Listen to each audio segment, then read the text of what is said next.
So there's this thing in child development research, something that we have found in the data that is really surprising. It's one factor that can predict whether a child is most likely to be successful later in life or not.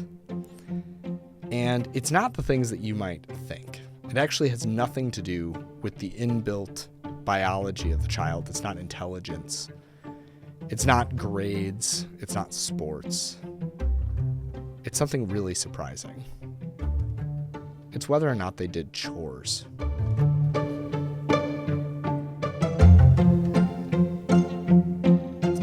Welcome back to the Whole Parent Podcast. My name is John. I'm a parenting researcher, author, PhD student with a background in counseling.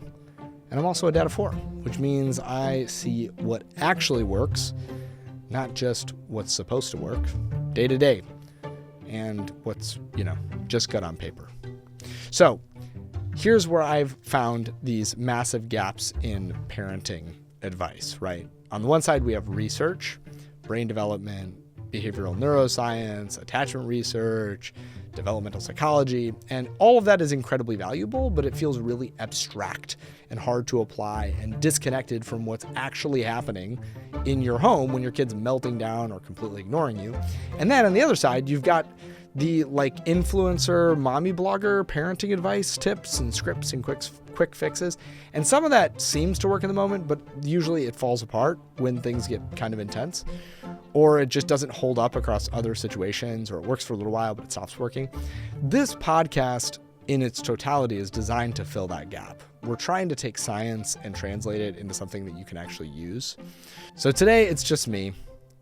I'm coming to you recording this episode fresh off of cleaning up after dinner, truly cleaning up, not the, I piled everything in the sink just so that I could deal with it tomorrow version of cleaning up. No, I did the full cleaning thing. Counters wiped, dishwasher loaded and started. The floor was swept. I even got on my hands and knees and scrubbed off those parts where yogurt drips were, or where mud got tracked in. Maybe that's normal for you. This is a deep clean for us, or I guess for me. And here's kind of a crazy thing that happened. It was right before bedtime, and my kid, who's 5, had been totally melting down about something really small. And he winds up standing up on the chair next to me, wiping down the table. It's actually a big bench, right? And he's making it worse than it was, because I kind of did the initial wipe down, but then I got the rag was wet with soapy water. I put it up there. And he had just tried to wipe down the floor with this rag. And so he's literally bringing dirt onto the table that wasn't there before. But when he finished, he looks at me, table still a mess. Did you see that? And he was proud, really proud. And I had this moment where I thought to myself, oh yeah, this is it. This is the stuff that feels small. This is the stuff that is so often really annoying. And yet this is the stuff that is building something way deeper than we realize. So today I'm taking a detour to what I was going to talk about chores. Not in the how do I get my kid to help more way, but in the why chores actually matter developmentally way. So if you've ever wondered, should I be making my kids do chores, or is it really worth the effort? I could be done in 5 minutes if I don't involve them. Then this episode might make you see things a little bit differently. Let's get into it.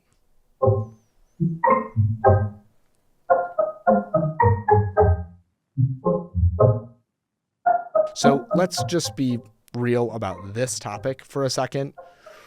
I think most of us hate chores.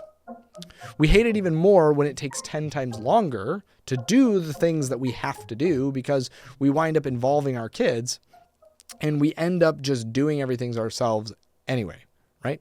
So we think to ourselves, it's faster, it's easier. I don't want to fight about this for 20 minutes before I even get started.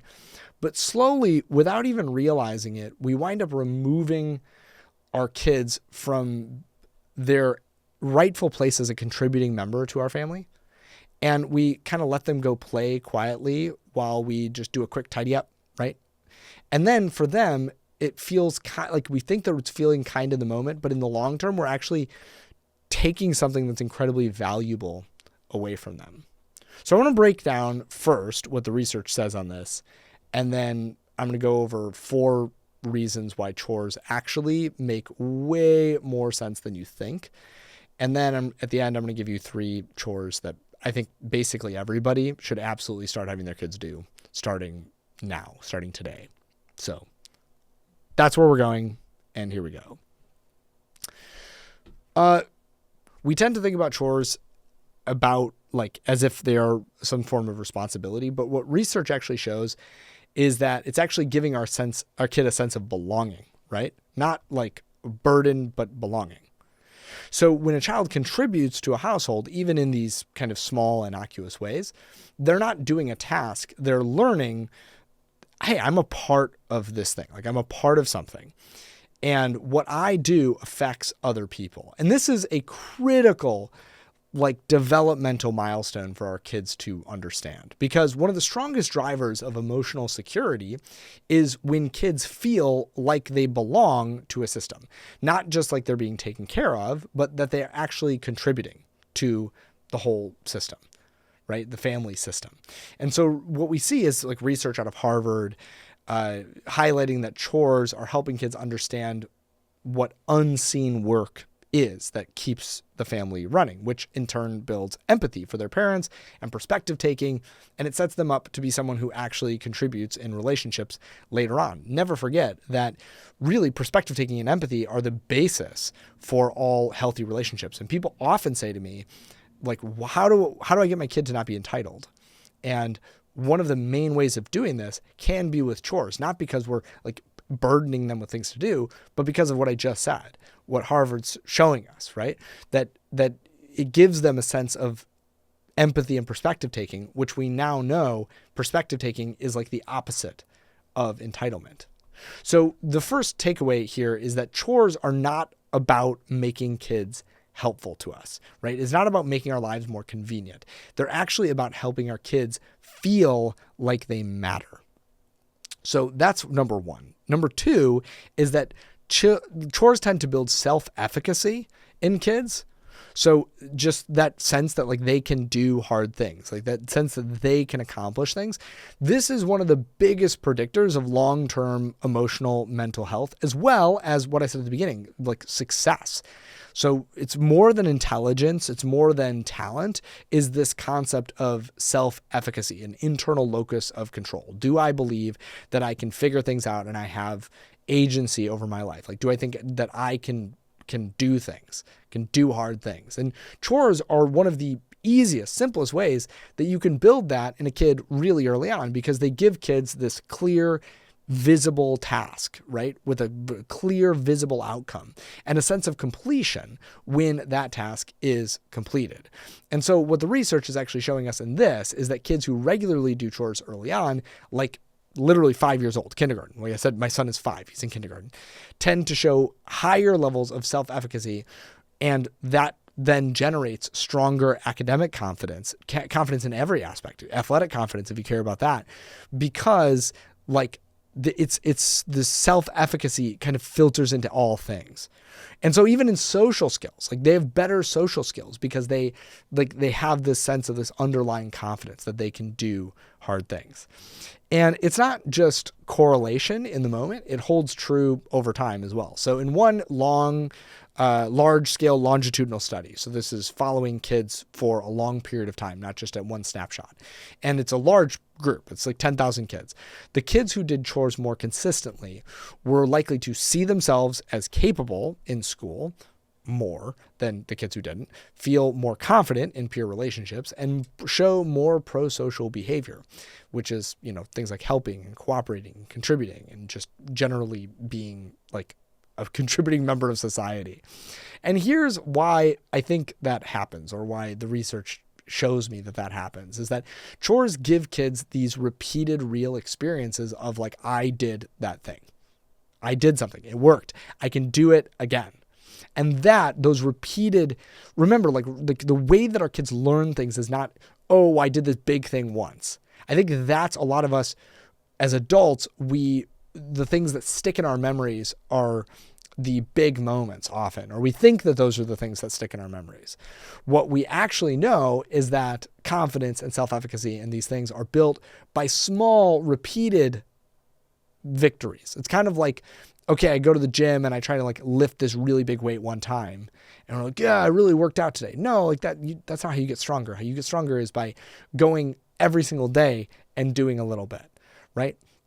And once that belief is there, it winds up spilling over. So it might start as like, I can help with, these chores, small chores, cleaning up, setting the table, whatever.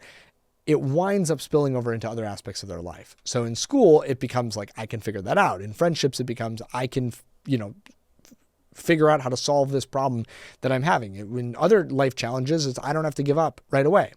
And these are the things that oftentimes we put our kids in activities out in the world. Like when we were signing up our kid for Taekwondo, which is the thing I talked about with my wife in the last episode, one of the things that they said is like, this is going to build a lot of confidence in your kids because they're going to see like, I can do that.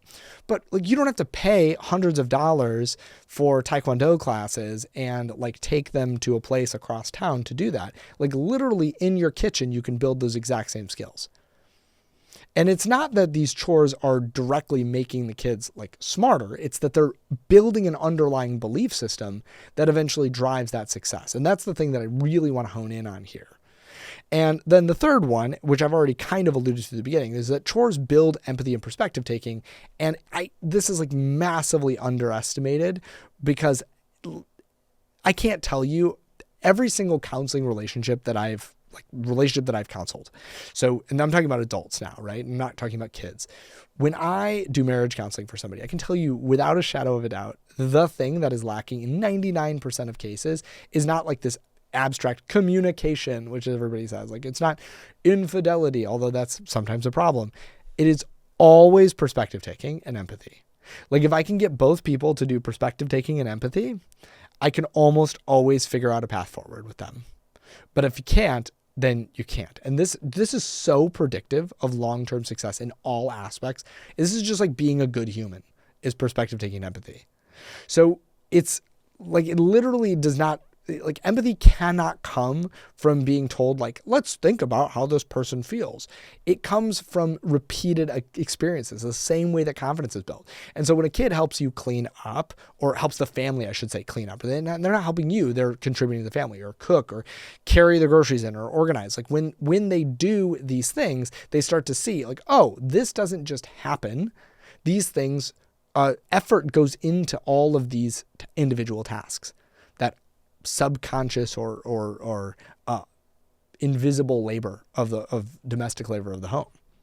And they can actually start to see what other people are doing for them, like constantly, all the time, and that you're not going to notice otherwise.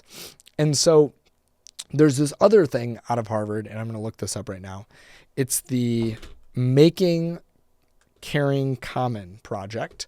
It showed that when kids are expected to contribute at home, they are most likely to test higher on empathy and perspective taking skills. Specifically because they're exposed to the needs of other people and their own personal system and belief system at home. So I don't know if I read that in the right way, but understand this, that when you raise kids who notice when somebody needs help and they appreciate what other people are doing for them, right? They're grateful, and they don't just assume that everything appears for them in a world where like everything else is instant and automated and invisible. Like that kind of awareness, when your kid understands that, they are set up for so much more success, but it doesn't just happen on its own. It has to be built. Okay, fourth thing, I said I was going to give you four things, is that chores build executive functioning. And this is where chores directly are going to contribute to brain development in young kids. Executive functioning is one of those skills that develops later. And this is especially true if you have neurodivergent kids. Now, here's a note with neurodivergent kids. they often have the hardest time doing the chores because they don't have that internal reward system all the time for like, oh, I did a good job with this. But they're often the ones who most need it, again, because of the structure, because of the confidence, but also because they're building executive functioning. So they're literally training their brain specifically for this concept, like the management system of the brain. And that allows your child to plan and stay focused and shift between tasks and remember sequencing, right? Like, what am I supposed to be doing? And how do I follow through with that until it's actually finished? This is the thing that I struggle with the most as a person with ADHD. Like, I don't always complete chores to their completion. Like, I will do all the dishes in the sink and leave 2 of them in there. And part of that is that I haven't trained, like I've had to train myself with chores to complete things all the way. So when we talk about chores, we're not just talking about helping around the house. We're actually talking about giving your kids a brain rep in one of the greatest predictors, again, of success, the skill set that they're ever going to have to develop, because every single chore, even something really simple, is actually a pretty complex sequence of cognitive like hoops that they have to jump through. So when you say something like put your toys away, for example, your child isn't just moving objects from one place to another. They're actually planning like, okay, how am I going to do this? Where does this go? And then should I make piles of the toys, or should I just do all these types of toys once? Should I just do one at a time? Should I like move from one end of the room to the other? And as they're doing this, they're sequencing like, okay, what am I going to do next? What should I do first? What should I do last? And they're using their working memory as this is going on. Like, what was I just asked to do? And then they are task switching as they're doing that. Like, okay, now I have to stop playing so that I can start cleaning. And they're practicing follow through. Like, is the room actually clean? I have to keep going until it's done. And all of these things are executive, like this is the baseline of executive functioning. Now, if your kid is really little, they're going to need help doing this, right? But it doesn't happen unless they do it, if that makes sense. Like, it develops through doing, through repetition. And where chores are incredibly powerful because they create this consistent real life opportunity for kids to practice these skills in a way that actually sticks is like that's the whole piece here. Like, that's what you're missing if you're not doing chores. So let me take a break here. And then when we come back, I want to talk about a piece that always comes up with chores, a question about whether we should be paying our kids. Hey, it's John. I hate to interrupt my own episode, but I have something really exciting to tell you about. I wrote a children's book, and it comes out in just a few short weeks. And this book is not like any other children's book that you've ever read. It's actually built to help you in those moments when your kids are having really big emotions and nothing that you're saying is working. It's called Set My Feelings Free. And if you've ever used one of my emotional regulation tools or games with your kids, then this book is literally written for you. It's basically just a ready-made parenting brain hack. Each part of the book walks through a really common moment that your kid probably already experiences. Things like having to share, or being afraid of the dark at night, or being frustrated when somebody knocks down the tower that you were just working on. And then, buried inside the story, each child will use a simple and memorable science-backed regulation strategy to move through that feeling and come back to calm. Not by shutting down their feelings, not by ignoring their feelings, but by actually learning how to move through their feelings. And here's one of the many things that makes this book different and memorable. The whole book is set to the tune of Twinkle, Twinkle, Little Star, because when your child is dysregulated, we know that they're not really in a place to process language. But rhythm and music can actually cut through their dysregulation, and so they can use these tools where normal tools don't work. So instead of trying to teach the tool in the middle of a meltdown, you're giving them something familiar that their brain already knows how to access. And if singing's just not your thing, you can totally just read it like a normal book too, but I recommend trying to sing it first. There's also a page in the back for you, parents, caregivers, grandparents, whatever, that breaks down exactly the neuroscience behind each of the 5 tools so that you can understand not only what they are, but also why and how they work. And one more thing. This book was illustrated by my wife, who is already an incredible artist, and this is her first published children's book. She poured her heart and soul into making every single page feel real and meaningful and something that you actually want to read as an adult. So if you want something that doesn't just entertain your kid at bedtime, but actually helps them build the skills of handling their big emotions, check out Set My Feelings Free. The link to pre-order or order is already in the show notes. Alrighty, so let's talk about the big question, as I call it with chores, which is money. Should I be paying my kids an allowance for doing their chores? My answer to that is based on developmental research around chores. It's not based on what was done to me. It's not based on like what I arbitrarily think, but what research indicates, and this is going to be maybe a tough pill for many of you to swallow, is that really the answer here is no. Chores shouldn't be tied to money because these aren't extra things that they're doing, that they're earning for.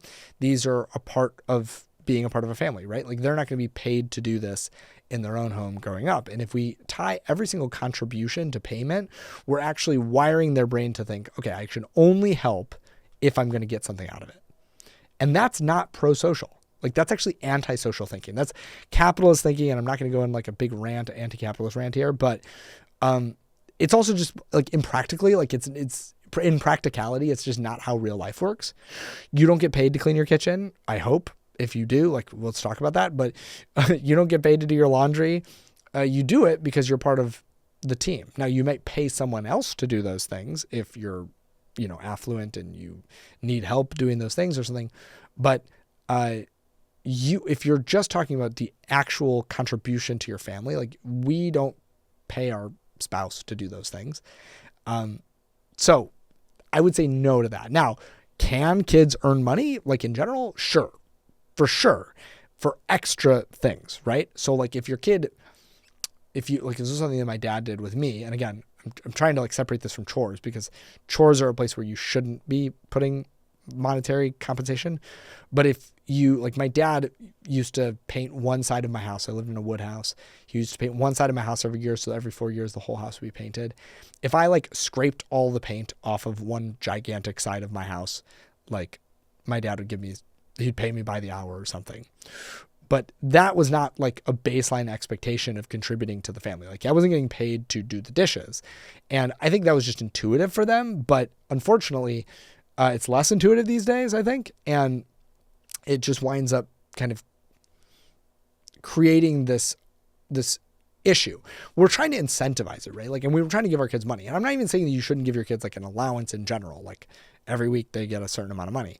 But the thing I'm trying to strongly caution against here is not doing that with money.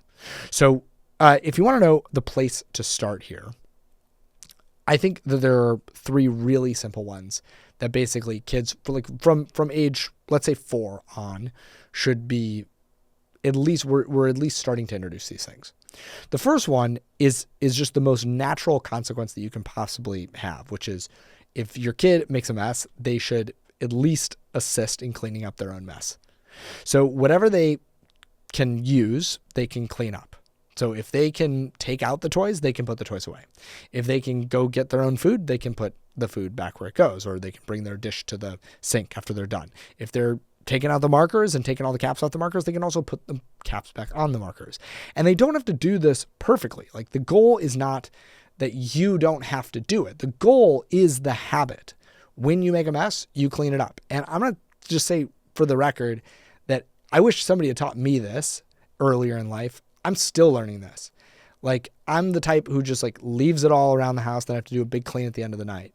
And I wish somebody had taught me that. So if kids make a mess, they have to clean it up, and you can help them, but they should always participate in cleaning up. So I'll give you a great example of this. My son spilled red food coloring water on the carpet in the front room of our house. He obviously couldn't clean that up. He's only 4, but I had him plug in the carpet cleaner. I have like a little tiny spot carpet cleaner. I had him plug it in for me. I had him sit next to me. I had him get a towel for me so that I could dry it up when it was done. And so I was the one actually doing the cleaning, but he was contributing. So even if they can't do the whole cleaning thing themselves, just contributing in some way to that. Second thing, I think kids should be helping with meals.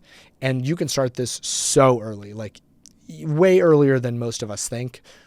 2-year-olds stirring, pouring, carrying something to the table. Please watch your kids while they're doing this. When I was 2, I was helping my mom stir a pot of boiling water, or I think I was stirring maybe pasta in the boiling water. I don't remember exactly what I was doing, but my mom turned around to yell at my brother about, ironically, not doing his chores. And I pulled the pot down on my hand and got like 3rd-degree burns on my wrist and had to go to the hospital and be in a cast and all this stuff. So monitor your kids, but they can do a lot of stuff. Carrying, setting the table, carrying stuff, grabbing forks for somebody. Like, it does not have to be super complicated, right? But it's like easy stuff. Do it. And the reason why I say meals is because this has the added benefit is if you have a picky eaters who help prepare the food are way less picky about the food that they help prepare. So meals should be one of the most consistent rhythms in your home. Even if you're not like sitting down for a formal dinner or anything like that, they just happen every day, right? Often multiple times a day. I hope that multiple times a day. And they're just one of the clearest places where a kid can see something happen so repetitiously that they can contribute in a real visible way. And I'm not saying like that they have to help you cook because for some people, like for my wife, like that's like a non-starter. Honestly, as we've had more and more kids, we rarely have our kids help us cook because it's just like too overstimulating and chaotic. Like a lot of times cooking is like happening off to the side. And again, I don't want to like turn away and then my kid pulls a pot of boiling water. Maybe that's just like my trauma. But if you're able to have like one of the parents in the kitchen while everybody else is like off somewhere else, and you just have one kid up there chopping up veggies, like more power to you. I'm in awe of you if you do that. Shout out all the TikTok people who have their kids doing this. I can't. It's my kids helping with dinner is limited to like them bringing cups to the table or bringing or like handing them a head of broccoli while they're sitting on the floor and they just like rip it apart. But yeah, like it's too chaotic for me. And I will say this, sometimes I give my kids fake jobs, right? And that's like, I'm not saying this is the gold standard of parenting, but like I'll give my kids fake jobs like, oh, just like stir this melted butter and this thing together. Like I didn't really need those things, but just have them do it. And then I like just toss it somewhere. Anyway, that's enough about mealtime. For sure, the easiest one is bringing their bowl and plate back at the end of the mealtime, bringing their bowl and plate to the sink. Very helpful. Third one is I think you can have your kids do what I did today, which is participating in what we call a reset. So at the end of the day, after dinner, before we either like go to whatever event, but especially before bedtime, everybody helps. And it's just a shared space. We put on music. We understand that we have to reset the house for the next day to keep it livable. So of course, your kids are going to say as this happens, which by the way, my kids still do every single day. They say, oh, but I wasn't the one who took out that thing, or I wasn't the one who put the couch cushions on the floor, or I didn't do this. The thing that I just find myself saying over and over, it's like, doesn't matter because you're part of the family and we take care of things together. So like I clean up your messes or, I clean up stuff that I don't always make. That's just what it is. So if you can get your kids to help you reset the house, that's one of those things where then when they wake up the next morning, they like see the tangible evidence that they did something, and it's like really rewarding. So yeah. So here's what I want to leave you with today. Chores, not about raising helpful kids. They're about raising capable human beings who are healthy. That's what this whole channel is about, raising healthy, happy kids who know how to go through the world with confidence and health in all areas of their life. Part of that is raising kids who understand empathy and perspective taking, who know that they belong, who then know that they can do hard things, who know that like they can contribute and not just be consumers. And of course, that is slower and it's messier and it takes more patience. But you're building something that is going to stay with your child for the rest of their life. And it's something that only happens through repetition. So that's what I have for you today. If you like this stuff, make sure that you go and check out the membership that's reopening back up. I'm calling it Parent Lab. I'm going to give you more insight and stuff into that in the show notes. And coming up, I won't have it ready for you for this episode, but yeah, just keep your ears perked because there's fun stuff coming with that. I'll see you in the next one.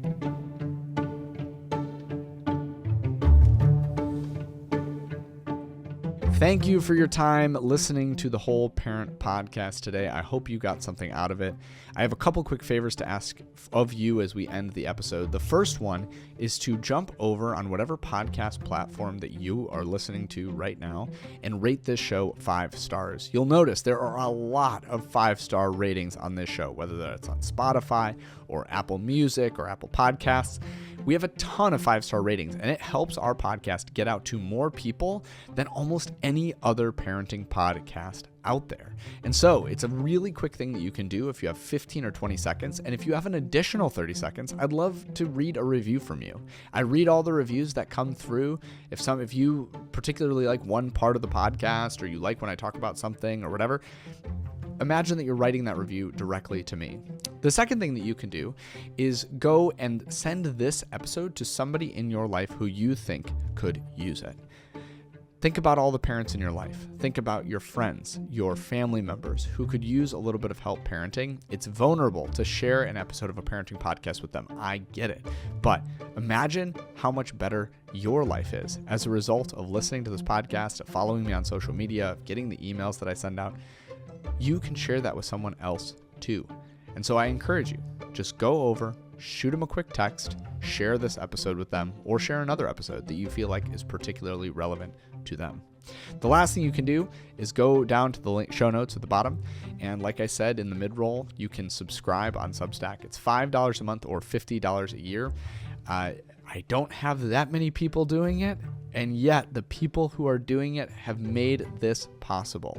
And so if you like this episode, if you like all of the episodes, if you want them to continue, the only way that I can keep making them is through donor support, free will donations to the podcast. Please, please, please, please, as you're thinking about the end of this year, as you're thinking about your charitable giving, I know I'm not a 501c3. You can't write it off on your taxes, but if you'd like to give me a little gift to just say thank you for what you've done this year, the best way to do that is over on Substack. Again, $5 a month, $50 a year. It's not going to break the bank. It's probably less than you spend on coffee every week. Definitely less than you spend on coffee every week. Maybe less than you spend on almost anything, right? $5 a month is very, very small, but it goes a long way when it's multiplied by all of the different people who listen to the podcast and sending that over to me. I get all of that money. It's just my way of being able to produce the podcast, spend money on equipment, spend money on subscription fees, hosting fees for the podcast, all of that stuff, email server fees, all that. So if you're willing to do that, I would love it. Thank you so much for listening to this episode, and I'll see you next time.